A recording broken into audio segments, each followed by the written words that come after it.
AOB düz bucağında OD və OY şuaları uyğun olaraq AOC və BOC bucaqlarının tən bölənləridir.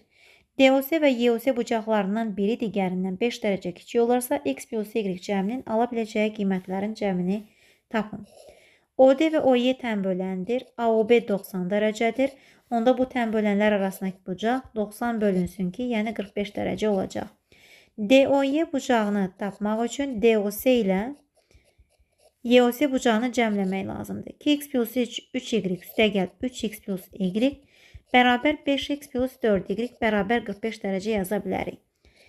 Digər şərtdə verilib ki, DOC və YOC bucaqlarından biri digərindən 5 dərəcə kiçikdir. İki hal var. Birinci halda DOC böyük olsa, 2x plus 3y-dən çıxacaq 3x çıxar, y-i alacaq 5 dərəcə. Sadələşdirəm, mənfi x üstəgəl 2y bərabər 5-ə. Əvvəlcədən aldığımız 5x plus 4y bərabər 45 bərabərliyini burada qeyd edib, sistem tənliyi həll edirik.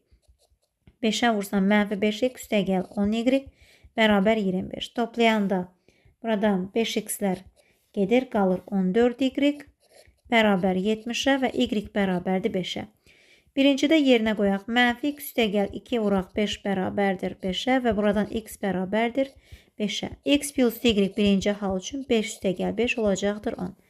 İkinci hala baxırıq. Orada 3x plus y böyük götürülür və 3x plus y-dən 2x üstəgəl 3y çıxanda bu dəfə alırıq 5 dərəcə yenə. Və sadələşdirirəm. Olur x minus 2y bərabərdir 5-ə. Birinci əvvəlcədən aldığımız yenə 5x üstəgələk 4y bərabər 45-ə burada yazıb sistem tənliyi həll etmək lazımdır. Yuxarını 2-yə vura bilərik. 7x 4y-lər gedəcək. Bərabərdir 10 üstəgəl 45 55-ə. X bərabərdir 55 bölünsün 7-yə. Deməli 55 bölünsün 7 çıxılsın 2y bərabər 5-ə. Buradan y bərabərdir 7-də 55 çıxılsın 5 və vurulsun 2-də 1. Olacaq 7-də 20, 7-də 10. İndi x plus y cəmini hesablayaq. 7-də 55 üstəgəl 7-də 10 olacaq. 7-də 65. 7-də 65-dən də əvvəlcədən aldığımız 10 cəmlənəcək. Olur 7-də 70-dən də 65 toplasaq 135 cavabdan.